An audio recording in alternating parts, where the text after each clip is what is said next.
All right, now we're going to look at, on the next page, Rolle's theorem. It's our first existence theorem for the day. And it has an initial setup. It starts off like this. Let our function be continuous and differentiable.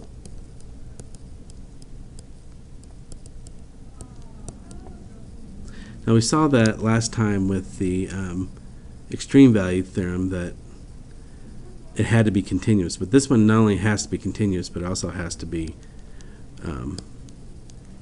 differentiable as well.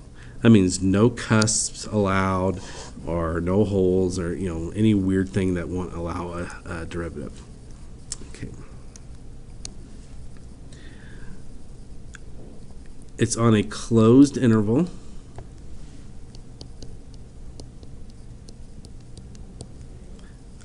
From A to B.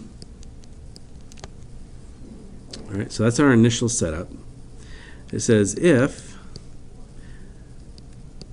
the value at one endpoint is equal to the value at another endpoint. So the value of the function at the first endpoint, f of a, is equal to the value at the last endpoint. Then there exists at least one value, we'll call it C, such that f prime at C is equal to 0, meaning our slope is going to be 0. So a quick picture may look something like this. We have a coordinate grid. We have A to B.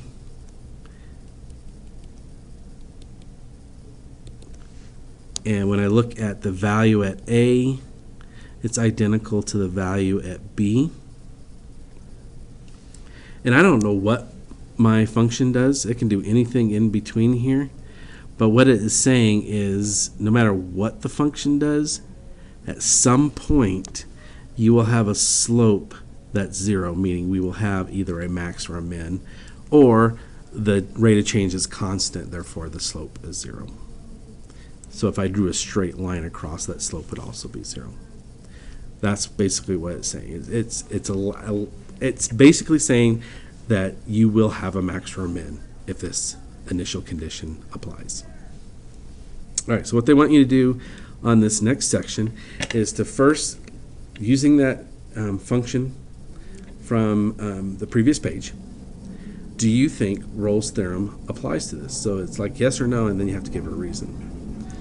So according to Rolle's theorem, the function at our first endpoint must equal the function at our last endpoint. And so you need to go check that. So take a couple of minutes, pause the video if you need to, go see what our values are.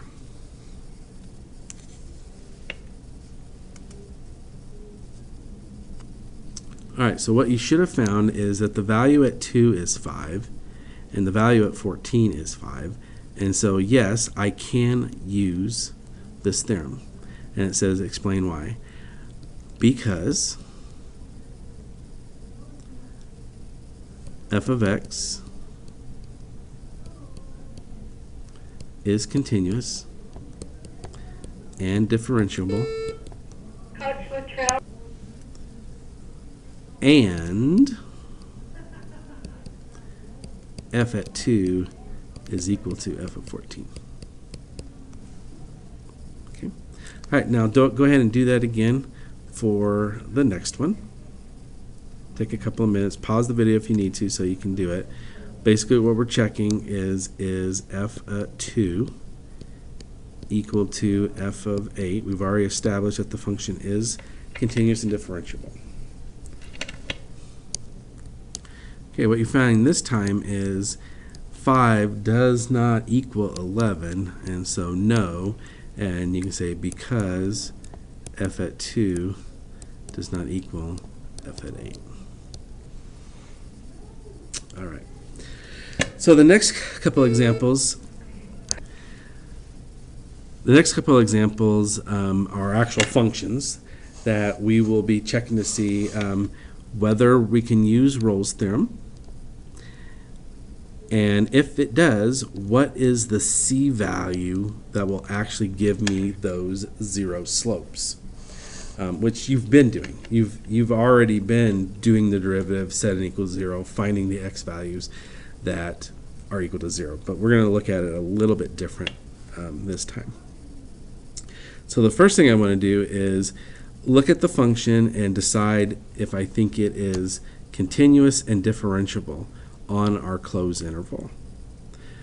Now this one is a polynomial, so the domain is all reals, so we shouldn't have an issue with the first part, the initial setup, continuous and differentiable.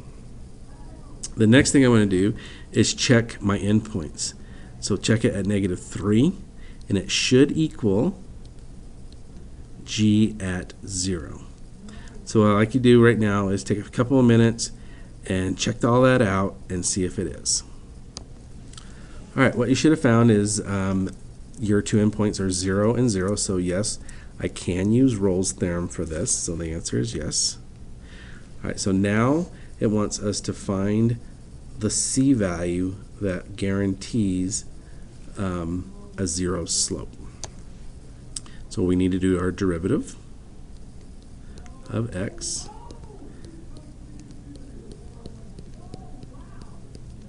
Okay. We are looking for the C value that will give us a 0.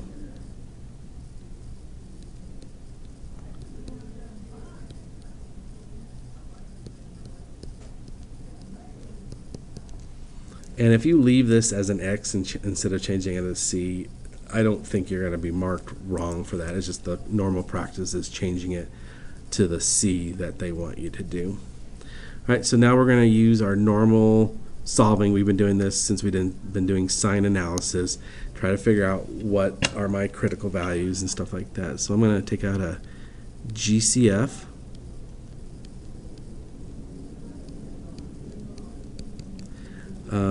There's at least one. I'm guaranteed one by the formula. There is one. There's 2c is equal to 0. Therefore, c is 0. And here's another one, possible one. 9 minus 2c squared is equal to 0. And so c is equal to plus or minus the square root of 9/2. All you need to do is verify that both these answers are going to fit in this interval up here between -3 and 0. So 9/2 is like 4.5, and the square root of 4.5 is a little over -2 and +2, so I think we're fine. So there's your three answers. We have 3 of them. On this next example, it is some trigonometry. You're probably going to want to use a calculator. It doesn't give intervals that are conducive to doing trig by hand, but you're going to go through the same steps. First, make sure it's continuous. So looking at this function, do you see a possible x that will give you an issue? And right now I'm seeing that g of x is undefined at x equals -2.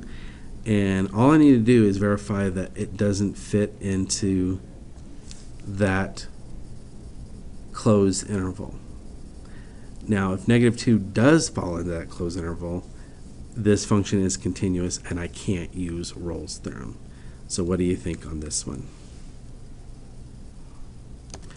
All right, so you should have seen that no, this function is not continuous on the closed interval -4 to -1. So I can't use Rolle's theorem.